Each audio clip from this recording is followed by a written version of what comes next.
کربلا کے جو معاملات پیش آئے اس کا پس منظر کیا تھا، شروعات کیا تھی، وجہ کیا تھی. خلافت کے آپ نے چاروں دور سماعت کیے.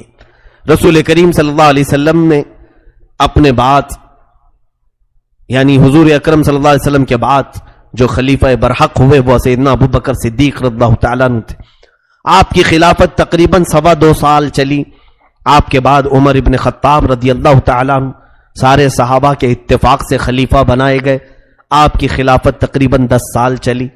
پھر تیسرے مقام پر حضرت عثمان ابن عفان رضی اللہ تعالیٰ عنہ صحابہ کے عظیم مشوروں سے انتخاب سے آپ کو خلیفہ بنایا گیا. آپ کی خلافت کا دور 12 سال چلا. اور پھر حضرت علی رضی اللہ تعالیٰ عنہ پر سارے صحابہ اتفاق کر کے بیعت کیے. آپ کی خلافت تقریباً 4 سال کے قریب چلی. یہ حساب آپ یاد رکھیں. میں نے جو سالوں کا ذکر کیا ہے یہ حساب یاد رکھیں. اس کی وجہ یہ ہے میرے آقا صلی اللہ علیہ وسلم نے فرمایا الخلافت بعدی 30 عاما. غیب داں نبی نے اپنی زندگی میں ہی سب کچھ بیان کیا. فرمایا ہے میرے بعد خلافت 30 سال رہے گی. میرے بعد خلافت 30 سال رہے گی. حضور صلی اللہ علیہ وسلم نے فرمایا ہے 30 سال خلافت رہے گی.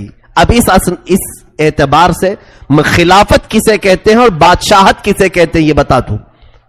خلافت راشدہ اور خلفائے راشدین ہم جن کو کہتے ہیں وہ یہی 4 ہیں. بعض ائمہ کرام نے امام حسن مجتبی رضی اللہ تعالیٰ عنہ کو بھی خلفائے راشدین میں شامل کیا ہے 6 مہینے کے لیے. اگرچہ تاریخ کے اعتبار سے 2.5 سال حضرت ابو بکر کے، 10 سال حضرت عمر فاروق کے. کتنے ہوئے؟ 12.5 سال. اور 12 سال حضرت عثمان ابن عفان کے. کتنے سال ہوئے؟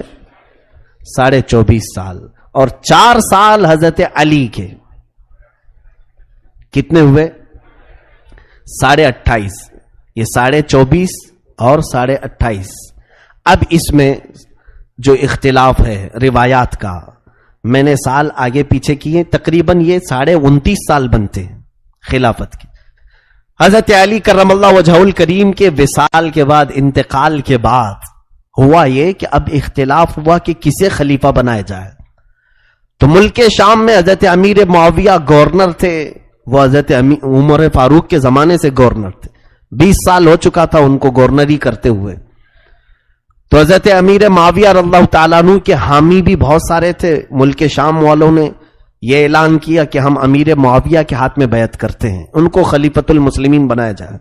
مدینے والے، مکہ والے اور کوفہ والے ان کے خیال میں یہ تھا کہ حضرت علی رضی اللہ تعالیٰ عنہ کے بڑے صاحبزادے حضرت امام حسین کو خلیفہ بنایا جائے. نہیں، مدینے والے اور کوفہ والے. مکہ والوں کا خیال یہ تھا کہ حضرت عبداللہ بن زبیر کو خلیفہ بنایا جائے. تو ایسا ہوا کہ بیک وقت حضرت امام حسن کے ہاتھ پر بھی لوگوں نے بیعت کیا. اسی وقت حضرت امیر معاویہ کے ہاتھ میں بھی لوگوں نے بیعت کیا. اور بعض لوگوں نے عبداللہ بن زبیر کے ہاتھ پہ بھی بیعت کیا. لیکن مشہور 2 لوگ ہیں، امام حسن اور حضرت امیر معاویہ. اب دیکھیں حضرت امام حسن رضی اللہ تعالیٰ عنہ کی خلافت کا اعلان ہو گیا. 29.5 سال ان کے ہو گئے. تقریباً 29 سال 4 مہینے. یہ چاروں خلفاء کا زمانہ کتنے سال گزرا؟ 29 سال اور 4 مہینے. تو یہاں سے حضرت امام حسن رضی اللہ تعالیٰ عنہ جیسے ہی خلیفہ ہوئے سارے لوگوں نے آپ کے ہاتھ پر بیعت کیا. آپ کے ہاتھ پر بیعت کرنے کے بعد امن و امان تھا. لیکن امام حسن رضی اللہ تعالیٰ عنہ یہ پسند نہیں کر رہے تھے کہ ایک میان میں 2 تلواریں ہوں. پوری امت کی باغ ڈور سنبھالنے کے لیے 2 خلیفہ مناسب نہیں، ایک ہی خلیفہ ہونا چاہیے. اور اس طرح سے حضور کی فرمائی ہوئی بشارت کو بھی انہوں نے پورا کیا. جب حضرت امام حسن چھوٹے تھے میرے آقا صلی اللہ علیہ وسلم نے ان کو دیکھ کر کے مسکرایا اور فرمایا کہ میرا یہ شہزادہ 2 بڑی جماعتوں میں صلح کرائے گا. حضور نے فرمایا تھا، امام حسن کو دیکھ کر فرمایا تھا میرا یہ شہزادہ 2 بڑی جماعتوں میں صلح کروائے گا. امام حسن رضی اللہ تعالیٰ عنہ خود چل کر کے ملک شام آئے، دمشق میں آئے. حضرت امیر معاویہ سے بات چیت کی کیونکہ وہ بھی خلیفہ ہونے کا اعلان کر چکے تھے اور ادھر امام حسن کے ہاتھ پر بھی بیعت ہوئی تھی. آپسی ان لوگوں کی بات ہوئی اور طے ہوئے کچھ شرائط رکھے گئے.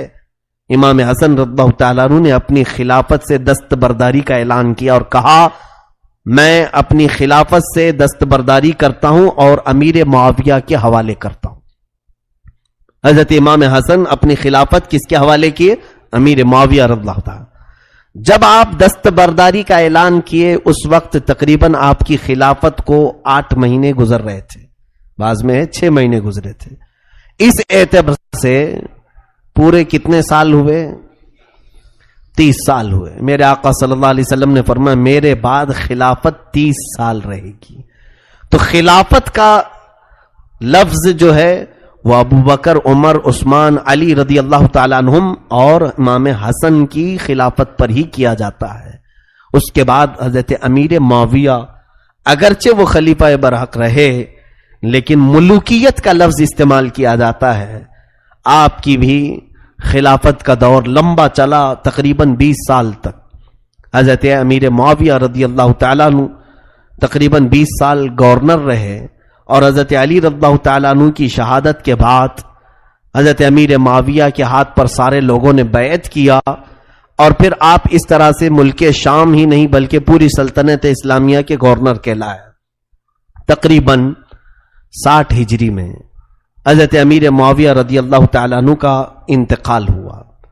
60 ہجری میں جب انتقال ہوا، 40 ہجری سے لے کر 60 ہجری تک 20 سال انہوں نے خلافت کی. اس اثنا میں کچھ جنگیں بھی ہوئی تھی، کچھ معاملات بھی ہوئے تھے، لیکن انہوں نے اہل بیت کا بڑا احترام بھی کیا. حسن مجتبی رضی اللہ تعالیٰ عنہ کو اور اہل بیت کو ماہانہ وظیفہ بھی جاری رکھا تھا. جب ان کا انتقال ہوا تو اب جو فتنہ شروع ہوا وہ سب سے بڑا فتنہ ہے. امیر معاویہ کے گھر میں ایک بیٹا پیدا ہوا تھا جس کا نام یزید پلیت. پوری دنیا جس پر لعنت کرتی ہے. وہ صحابی رسول کا بیٹا ہے، کاتب قرآن کا بیٹا ہے. رسول کریم صلی اللہ تعالی علیہ وسلم کے رشتے میں حضرت امیر معاویہ سالے لگتے تھے. لیکن برا ہو اسلام میں اس چیز کو نہیں دیکھا گیا ہے کہ کس کا بیٹا ہے اور کس کا باپ ہے، بلکہ اسلام میں یہ دیکھا ہے کہ اس کا عمل کیا ہے. یزید بڑا ہوا، جوان ہوا اور امیر معاویہ رضی اللہ تعالیٰ عنہ کے نقش قدم پر چل نہیں سکا. وہ جوان تھا. امیر معاویہ کے انتقال کے فوراً بعد ہی اس نے سارے لوگوں کو ملک شام کے جمع کیا، کیونکہ 40 سال ان کے باپ جب وہاں پر حکومت کر چکے ہیں تو اکثر لوگ ان کے حامی تو تھے ہی، وہاں پر ان کے بولی بولنے والے تھے. اس نے اعلان کیا اور اپنی خلافت کا اعلان کر دیا. جگہ جگہ خط لکھا، کوفہ، بصرہ، مکہ، مدینہ، سب جگہ، اور اپنی بیعت لینے کا اعلان کر دیا کہ جہاں جہاں جو لوگ ہیں وہ یزید کو امیر المومنین تسلیم کریں. پوری دنیا اس وقت جانتی تھی، یزید کے حرکتوں سے لوگ واقف تھے. ایسا نہیں کہ ڈھکی چھپی باتیں تھیں. یزید جیسے ہی خلیفہ بنا، حضرت عبداللہ بن خالد بن ولید رضی اللہ تعالیٰ عنہ یہ فرماتے ہیں کہ ہم نے یزید پر حملہ کیا جب تک کہ ہم کو یہ یقین نہیں ہو گیا کہ اگر یزید کا ساتھ دیتے رہیں گے تو عنقریب پتھروں کی آسمان سے بارش نہ ہو جائے، اللہ کا عذاب نہ آ جائے. کیونکہ اس نے ایسے حالات ملک شام میں بنائے تھے کہ لوگ اپنی بہنوں اور ماؤں سے نکاح کرنے لگ گئے تھے. اسلام کی دھجیاں اڑا دی تھی. کھلے عام شراب پی جا رہی تھی، جبکہ اسلام کا وہ ماضی جو خلفائے راشدین کے زمانے میں تھا، شراب کی ایک بوتل کی سپلائی پر بھی لوگ کانپتے تھے. اگر کہیں سے کسی کے ہاتھ میں آ جائے، کوڑے کے ڈر، درے کے ڈر اور خوف سے لوگ تو کانپتے تھے. یزید نے ان چیزوں کو عام کر رکھا تھا. فسق و فجور کا بادشاہ تھا. دن بھر حتیٰ کہ نمازوں سے اس کا کوئی شغف نہیں تھا. اس کا رہن سہن بھی ایسا تھا، کھانے کا ایسا شوقین کہ ہر دن الگ الگ جانور ذبح کر رہے ہیں. اور جو کھیل کود میں اسے پسند تھا وہ بندروں کا کھیل، کہ بندروں کو پال کر رکھا تھا، انہیں نچانا، انہیں کودانا اور پھر مرغوں کی لڑائی، یہ اسے زیادہ عزیز تھی. آج بھی بہت سارے ایسے یزید ہوں گے جو جانوروں کو لڑاتے ہیں اور مزے لیتے ہیں. یزید کی حرکتوں میں سے ہے یہ. دن پورا اسی میں گزرتا تھا. خوبصورت لڑکیوں کو لا کر کے دربار خلافت میں نچوانا، مجرے کروانا، جسموں کی نمائش کروانا، یزید کے دربار میں یہ عام چل رہا تھا. بتاؤ جب اچانک اسلام کا خلیفہ ایسا شخص بن جائے تو صحابہ تو اس وقت موجود تھے جنہوں نے رسول اللہ کو دیکھا, ابو بکر, عمر, عثمان و علی جیسے خلیفاؤں کو دیکھا, کیا وہ ایسے بدکار شخص کے ہاتھ میں ہاتھ دے دیں گے؟ یزید نے زور اور زبردستی اپنی فوج کے ذریعے سے, اور جتنے من چلے لوگ تھے اس کی فوج میں داخل تھے کیونکہ ان کو آزادی دے رکھا تھا, ایسے جتنے اوباش عیاش قسم کے لوگ تھے انہیں پیسوں سے خوب نوازتا تھا, تو اس کی حمایت کرنے والے بہت سارے لوگ تھے. ہم نے دیکھا ہے کہ جس کے دل میں گناہوں کی محبت ہو وہ ایسے بادشاہوں کو بہت پسند کرتے ہیں. آج بھی سعودی عرب جا کر کے ہمیں پتا چلا کہ وہاں کی ینگ جنریشن, نئی نسل, جوان لوگ سب سے زیادہ آج کے اس ولی عہد شہزادے سے بہت محبت کرتے ہیں جس نے پورے سعودی کو یہودیوں کے ہاتھ میں بیچا ہے. جو سینما اور کلب, گناہوں کے اڈے سعودی عرب میں کھول رہا ہے, اس سے وہاں کی جوان نسل محبت کر رہی ہے, کہہ رہی ہے اچھا بادشاہ آیا, ہم لوگوں کو فریڈم دے رہا ہے, بہت زیادہ آزادی دے رہا ہے. جانتے ہیں اس طرح ہر دور میں گناہوں کے دل دادے ایسے بادشاہوں کے حامی بن جاتے ہیں. وہاں کے بوڑھے لوگ آج بھی کوس رہے ہیں ان بادشاہوں, لیکن ہمت نہیں ہوتی بولنے کی, مارے جاتے ہیں. کئی 100 علماء کو تو انہوں نے جیل میں ڈالا ہے آج سعودیوں نے, کیونکہ ان کے خلاف کہیں جمعہ میں بیان کیا ہو یا پرسنل محفل میں بھی کچھ کہا ہو شہزادے کے متعلق یا بادشاہ کے خاندان کے متعلق, جیل میں چلا گیا. حتیٰ کہ کعبہ کے امام کو بھی تک انہوں نے اریسٹ کیا ہے, کسی کو نہیں چھوڑا. یہ اس زمانے کا یزید ہے جس نے آج عیاشی کے اڈے کھولے ہیں. اب بھی سعودی عرب میں ایک شہر وہ بنانے جا رہے ہیں 5 سٹار, جہاں بیچ ہوگی اور ننگی عورتیں وہاں پر لائی جائیں گی. 5 سٹار 7 سٹار ہوٹل ہوں گے اور اس پوری سٹی کا انتظام انسرام, اس میں انویسٹمنٹ پورا اسرائیل کا ہوگا. تو یہ ساری حرکتیں آج ہمارے دور میں ہمیں نظر آ رہی ہیں. تو میں یہاں سے چلا رہا ہوں, میری کیا حیثیت ہے, میں ایک چھوٹا سا آدمی ہوں, میں اتنی دور بیٹھ کر کے اگر بول رہا ہوں, مجھے خوف نہیں ان کا.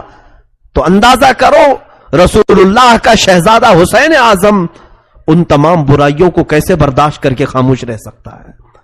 وہ فاطمہ کا لاڈلا کیسے خاموش رہ سکتا, جہاں شراب نوشی عام ہو رہی ہو, گناہوں کی کثرت ہو رہی ہو. ان کا بولنا اپنی جگہ پر حق تھا, انہوں نے بغاوت نہیں کی بلکہ عالم حق کو بلند کیا تھا. جب یزید نے زور اور زبردستی کے ساتھ خلافت کا اعلان کیا اور اپنی بیعت کے لیے سارے جگہ حکم نامے بھیجے, مدینے میں جو گورنر تھا اس وقت ولید بن عقبہ, ایک نرم دل آدمی تھا, لیکن یزید نے اس کو فوراً لیٹر لکھ کر کے بھیجا کہ پورے مدینے والوں سے میرے بیعت لے لینا اور کہنا کہ امیر المومنین اب یزید ہے, اور سب سے پہلے حسین ابن علی سے بیعت لینا, پھر عبداللہ بن عمر, عبداللہ بن زبیر, ان لوگوں سے بیعت لینا. یہ اس وقت بڑے صحابہ میں سے تھے, مدینہ طیبہ کے بڑے صحابہ میں سے تھے. ان کی عمریں 60 سال کو ہو چکی تھی. یہ بڑی عمر کے صحابہ وہاں پر مدینے میں تھے. عبداللہ ابن عمر عمر فاروق کے بیٹے ہیں, عبداللہ بن زبیر حضرت زبیر رضی اللہ تعالیٰ عنہ کے بیٹے ہیں, اور حضرت امام حسین وہ علی مرتضیٰ کے بیٹے ہیں. ان تینوں کو سب سے پہلے بیعت کے لیے بلاؤ. تو ولید بن عقبہ نے پیغام بھیجا حضرت امام حسین کو, کہا کہ امیر معاویہ کا انتقال ہو گیا اور ان کا بیٹا تخت نشین ہو گیا ہے, اور اس نے اپنی خلافت کا اعلان کیا ہے, اور آپ حضرات کو بیعت کے لیے مجھے حکم دیا گیا ہے. امام حسین آئے گورنر ہاؤس میں جو مدینے کا تھا. ولید بن عقبہ نے آہستہ سے آپ سے کہا, نرمی سے کہا کہ آپ قبول کر لیں, آپ کے حق میں اچھا ہے. امام حسین نے کہا مدینے میں اکیلا تھوڑی نہ ہوں, پورا مدینہ میرے نانا کا وفادار ہے. ایسا کرو کہ تم گورنر ہاؤس سے باہر نکلو اور سب میں اعلان کر دو, مجھے اندر اکیلے بلا کر کے کیوں اعلان کر. وہ جانتا تھا کہ حالات خراب ہو جائیں گے. ولید بن عقبہ کے پاس ایک شخص بیٹھا ہوا تھا, مروان بن حکم, جو ظالم آدمی ہے, جس کے پیدا ہوتے ہی میرے آقا نے فرمایا تھا گرگٹ کا بیٹا گرگٹ پیدا ہوا, هو الوزع ابن الوزع.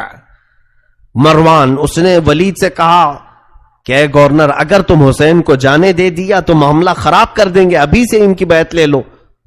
ولید نے کہا میں کیسے زبردستی بیعت لے لوں, وہ بیعت اگر نہ کریں گے تو.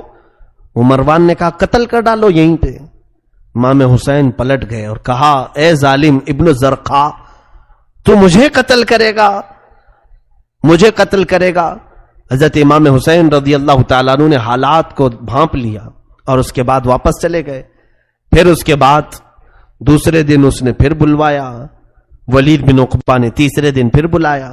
امام حسین نے دیکھا، ولید بن عقبہ معذرت کرنے لگا کہ اے امام حسین، آپ یا تو یزید کی بیعت قبول کر لیں یا تو پھر کوئی اور راستہ اختیار کریں، مجھے مجبور کیا جا رہا ہے، میں گورنر ہوں مدینے کا، میں نہیں چاہتا کہ آپ کے ساتھ میں کچھ بدتمیزی کروں، آپ رسول اللہ کے گھر والے ہیں. اس نے احترام تو کیا. امام حسین نے کہا یہ فیصلہ میرے حال پر چھوڑ دو. گئے اپنے گھر اور اپنے گھر والوں سے کہا اب مدینے کی زمین ہم سب پر تنگ ہو گئی ہے، اب حالات بدل چکے ہیں، ہمارے امتحان کی گھڑیاں قریب آ گئی ہیں. حضرت امام حسین رضی اللہ تعالیٰ عنہ نے اپنے گھر والوں میں سے کہا کون ہے جو میرے ساتھ مدینے سے ہجرت کر کے مکہ کی طرف آنا چاہتا ہے؟ میرے نانا ہجرت کر کے مکہ سے مدینے آئے تھے، مجھے مدینہ چھوڑ کر مکہ جانا پڑ رہا ہے. تو شہزادوں میں جو تیار ہوئے، امام حسین کے 3 شہزادے جس میں امام علی اکبر، دوسرے امام علی اوسط زین العابدین جن کو سجاد بھی کہا گیا، تیسرے چھوٹے سے بیٹے علی اصغر جن کی پیدائش ابھی ہوئی تھی، 1 مہینے کی غالباً ان کی عمر تھی یا 2 مہینے کے قریب کی عمر تھی، ان کو بھی لے لیے. اور کچھ گھر کی شہزادیاں بی بی سکینہ، اور ان کو سکینہ بھی کہا گیا ہے، اور آپ کی بیویوں میں سے 2 بیویاں ساتھ میں تھیں، امام حسن رضی اللہ تعالیٰ عنہ کے بیٹے امام قاسم اور سیدہ زینب آپ کی بہن، اور ان کے شہزادے اون و محمد، اور رسول پاک صلی اللہ علیہ وسلم کے ہاشمی گھرانے کے اور معزز افراد جیسے حضرت جعفر بن عبداللہ اور حضرت امام مسلم بن عقیل ان کے شہزادے، حضرت علی کے گھرانے کے اکثر لوگ امام حسین کے ساتھ آئے. رات کے وقت ہی ان لوگوں نے فیصلہ کیا کہ آج ہی ہم یہاں مدینہ چھوڑ کر چلتے ہیں. امام حسین کے اونٹوں پر کجاوے باندھے جانے لگے، سامان رکھا جانے لگا، حتیٰ کہ امام حسین نے چند گھر والوں سے کہا کہ تم گھروں میں رہو، جیسے حضرت امام حسن کی بیوہ تھیں اور کچھ عورتیں تھیں اور کچھ بچیاں تھیں، بی بی سغرا، ان سے کہا کہ تم یہیں رہو، جب حالات اچھے ہو جائیں گے ہم پلٹ کر کے آ جائیں گے، جب حالات صحیح ہو جائیں گے ہم مدینے واپس آ جائیں گے، اس اثنا میں ہم حج بھی کر لیں گے، مدینہ طیبہ سے نکل رہے ہیں مکہ کے لیے تو حرم کعبہ میں رہیں گے، جب امن قائم ہو جائے گا تو ہم پلٹ آئیں گے. یہ کہہ کر کے وہ نکلے. لیکن مدینے والوں کو یہ کیا خبر تھی کہ رسول اللہ کا یہ نوجوان ہمیشہ کے لیے مدینہ چھوڑ کر جا رہا ہے. آج جب اونٹوں پر سامان کسے گئے ہیں، سب سے پہلے میرے آقا رسول کریم صلی اللہ تعالی علیہ وسلم کے دربار رسالت میں امام حسین کا یہ قافلہ حاضر ہوا.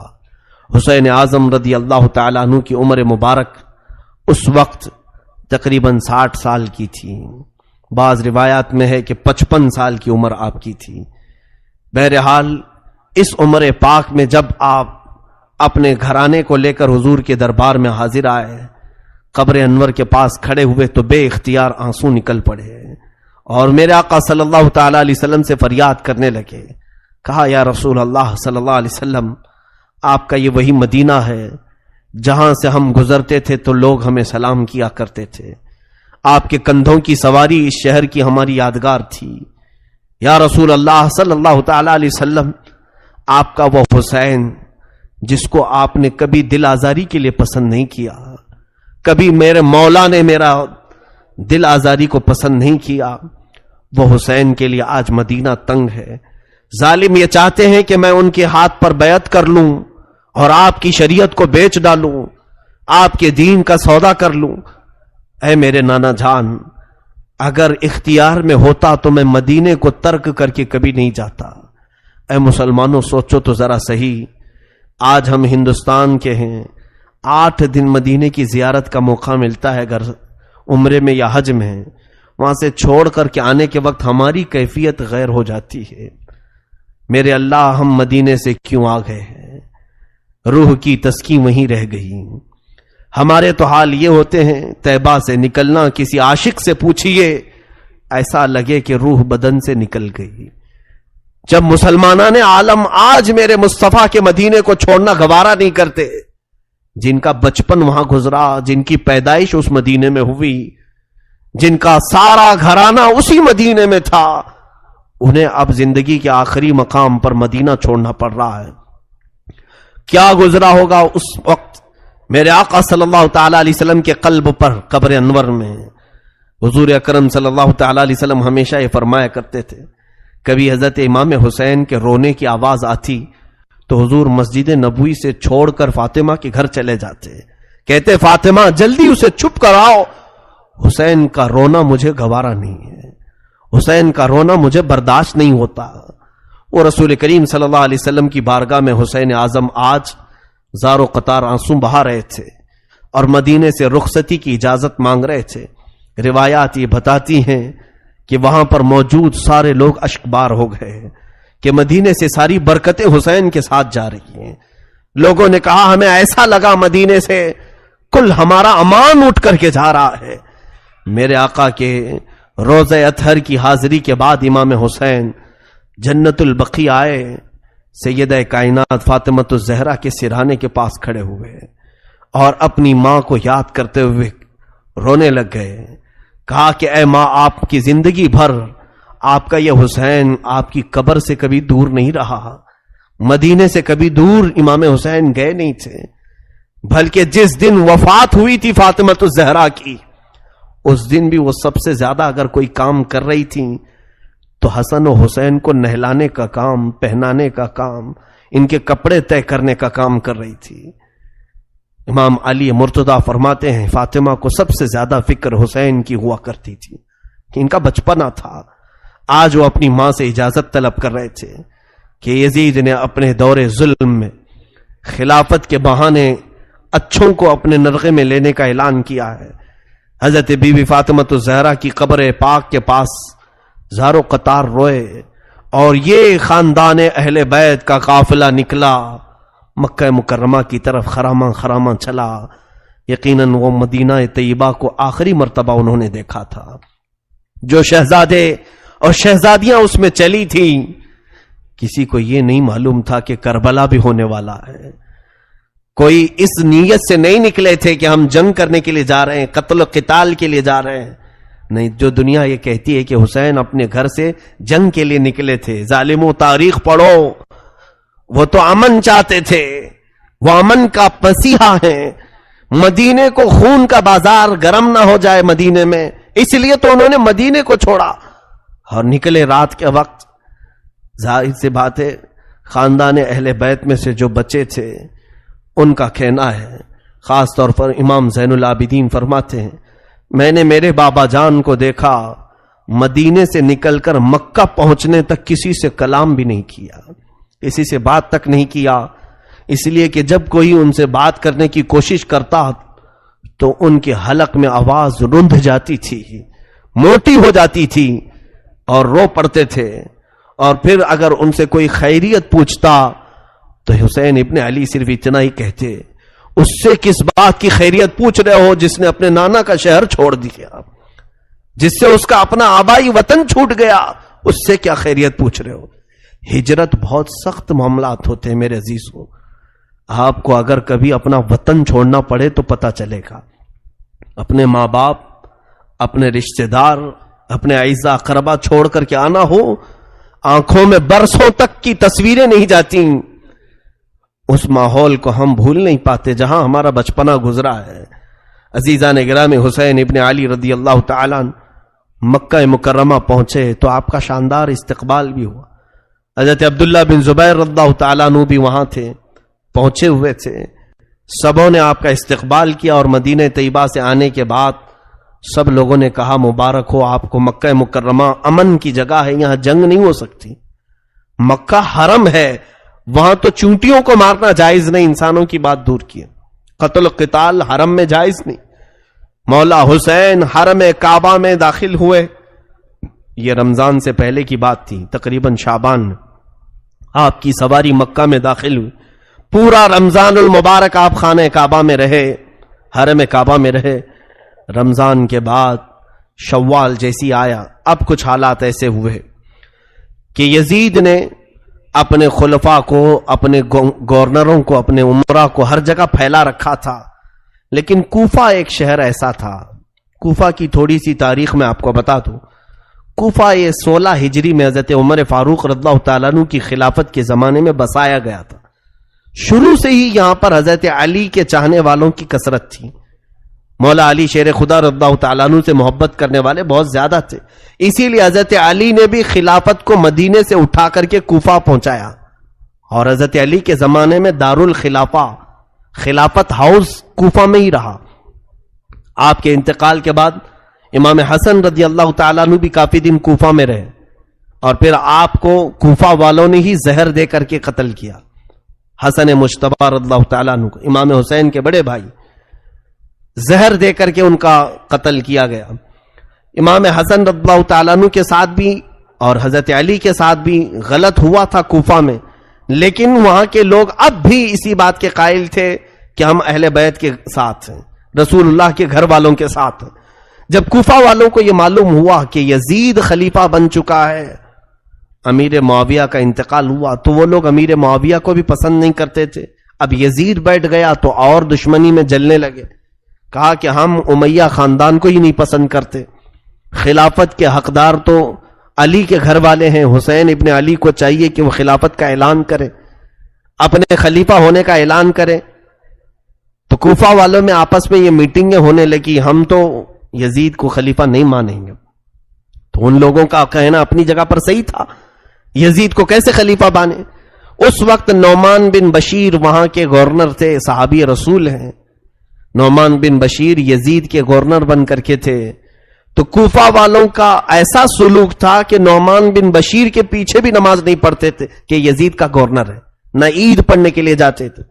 جب یہ حالات ایسے ہوئے اور کوفہ والوں کو یہ معلوم ہوا کہ امام حسین نے بھی یزید کی بیعت سے انکار کر دیا ہے اور مدینہ چھوڑ کر مکہ آ چکے ہیں، تو پھر کوفہ والوں کو ایک اور سہارا ملنا، یعنی ایک امید جاگ گئی. ان کو ایسا لگا ایک سہارا مل جائے گا، اور یہ سوچا کیوں نہ ہم امام حسین کو یہاں بلا لیں، کیونکہ ہم بھی یہ چاہتے ہیں کہ یزید خلیفہ نہ ہو. امام حسین آئیں گے تو ہم دل و جان سے ان کو خلیفہ بنائیں گے اور ان کے ہاتھ پر بیعت کریں گے. یہ معاملہ پیش آیا. تو کوفہ والوں نے آپس میں میٹنگیں شروع کی، دن رات میٹنگ ہوتی تھی کہ حسین ابن علی کو کیسے بلایا جائے. بعد میں طے ہوا کہ ہم معزز لوگوں کے ذریعے سے خط بھیجتے ہیں مکہ اور امام حسین کو طلب کرتے ہیں. تو خط جو ہے آنے شروع ہوئے. شوال میں خط آنے شروع ہو گئے. شوال میں کوفہ والوں کے پہلے 3 خط آئے. اس میں لکھا گیا تھا کہ اے علی مرتضیٰ کے شہزادے، فاطمہ کے لاڈلے حسین، ہم نے سنا ہے کہ آپ نے یزید کی بیعت کا انکار کیا ہے اور آپ مکہ آ چکے ہیں، لہٰذا ہم یہ چاہتے ہیں کہ آپ کوفہ آ جائیں. کوفہ آپ کے والد گرامی مولا علی شیر خدا کا دارالخلافہ تھا، آپ اسی خلافت کو آگے بڑھائیں، ہم سب آپ کے ساتھ ہیں. ان خطوں میں لکھا ہوا تھا. اور حضرت عبداللہ بن زبیر وہاں پر تھے. امام حسین کو انہوں نے کہا ان خطوں پر آپ بھروسہ مت کریں. اسی شام کو 300 خط اور آئے کوفہ سے. 300 خط آئے مہر بند، اور معزز لوگوں کے وہاں پر مہر تھی، دستخط تھے کوفہ والوں کے. جب امام حسین کے پاس خطوں کا سلسلہ جاری ہوا، 300 کے بعد روایتیں ہیں 1000 کی تعداد میں خط آنے شروع ہو گئے. پورے کوفہ والوں کی ایک ہی بات تھی کہ حسین ہمارے پاس آ جائے، امام حسین ہمارے پاس آ جائے. حضرت امام حسین کو بلانے کی اور ان کو دعوت دینے کی یہ مہم بہت زور پکڑ لی، طول پکڑ لی. اس کے بعد امام حسین نے اپنے گھر والوں سے مشورہ کیا، کیا ہم مکہ میں ہی پوری زندگی کاٹ دیں یا پھر کوفہ جائیں؟ کوفہ جا کر کے ہم دیکھتے ہیں. تو سارے لوگوں نے کہا کہ کوفہ نہ جائیں. وہ لوگوں نے حضرت علی کے ساتھ بھی اچھا معاملہ نہیں کیا، امام حسن کے ساتھ بھی اچھا معاملہ نہیں کیا. امام حسین پھر خاموش ہوئے. اب یہاں پر ذی القعدہ کا مہینہ شروع ہو چکا تھا. پھر خطوط اتنے آئے کہ کوفہ والوں نے ایسا خط لکھا. دیکھیں اب امام حسین کو جانا ضروری ہو گیا تھا. کیوں؟ انہوں نے لکھا تھا کہ اے حسین ابن علی، امام علی مقام، قیامت کے دن اگر اللہ تعالی ہم سے سوال کرے کہ تم نے یزید جیسے فاسق و فاجر کو امام